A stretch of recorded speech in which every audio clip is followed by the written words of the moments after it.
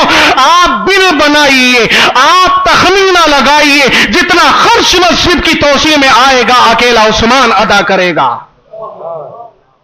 یہ عثمان غنی ہے. مسجد نبوی کو توسیع کا اگر شرف حاصل ہوا ہے تو عثمان کا پیسہ اس میں لگا ہے. میٹھا پانی امت کو ملا ہے تو عثمان کا پیسہ اس میں لگا ہے. لشکر کو طاقت ملی ہے تو عثمان کا پیسہ خرچ ہوا ہے.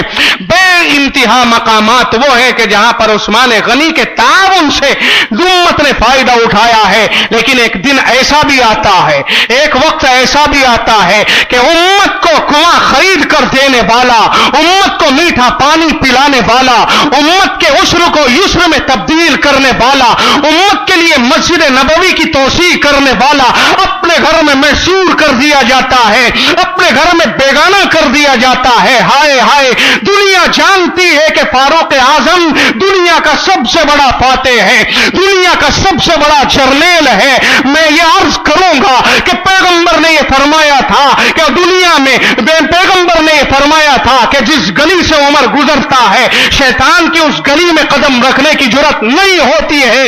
اور میرے بعد اگر کوئی پیغمبر بن کے آتا تو عمر پیغمبر بن کے آتا. اور ہاں, امت کے اندر اللہ کے مزاج کو پہچاننے والا کوئی ہوتا ہے. میری امت میں رب کے مزاج کو پہچاننے والا عمر ہے. یہ ساری باتیں اپنی جگہ پر, لیکن فاروق جرنیل کے زمانے میں جتنا اپنا علاقہ فتح ہوا ہے وہ کل 22 لاکھ مربع علاقہ ہوتا ہے. 22 لاکھ میل مربع علاقہ فاروق کے زمانے میں فتح ہوتا ہے. آؤ پلٹ کر کے تیسرے خلیفہ کا دور دیکھتے ہیں. تیسرا خلیفہ آتا ہے, تیسرا تاجدار آتا ہے, عثمان آتا ہے. 10 سالہ دور اقتدار ہے, 10 سالہ عمارت کا زمانہ ہے. تاریخ اٹھاؤ وہ حرام کا نہیں ہے جس کا باپ زندہ ہوتا ہے. تاریخ تمہیں بتائے گی کہ اتنا بڑا جرنیل تاریخ انسانی نے دیکھا ہی نہیں کہ عثمان غنی کے آخری دور میں 62 لاکھ مربع زمین پر اسلام کا جھنڈا لہرا تھا. نعرہ تکبیر, نعرہ تکبیر, حضرت عثمان, نعرہ تکبیر. 62 لاکھ مربع زمین کے اوپر. فاروق اعظم کے زمانے میں کتنا؟ 22 لاکھ. اور عثمان غنی کے زمانے میں کتنا؟ 3 گنا نا.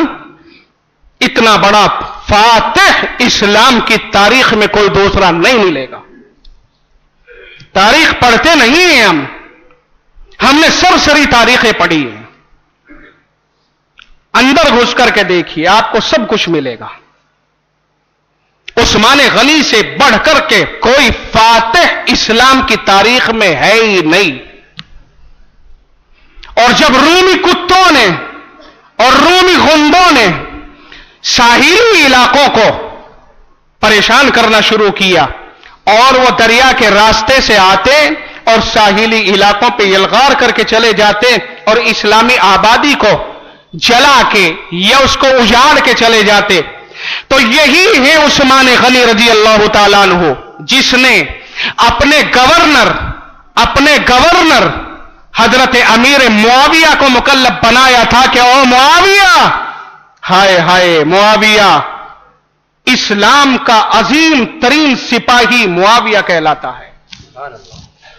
اسلام میں امیر معاویہ رضی اللہ تعالیٰ عنہ کی بھی انتہائی جلیل القدر خدمات ہیں, اور امیر معاویہ کا احسان بھی پوری دنیا مل کر نہیں اتار سکتی ہے.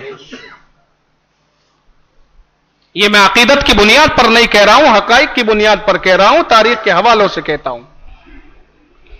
امیر معاویہ رضی اللہ عنہ کے ساتھ بھی بیمار مورخین نے کچھ چھیڑ چھاڑ کرنے کی کوشش کی ہے, اور علیل, تاریخ کے علیل اور بیمار اور کمزور حوالوں سے کچھ مورخین نے اور کچھ نئے مقررین نے زیادتیاں کرنے کی کوشش کی ہیں. امیر معاویہ وہ ہے کہ جس کا نام لینا بھی ثواب ہے, جس کے نام سے کفر آج بھی لرزتا ہے,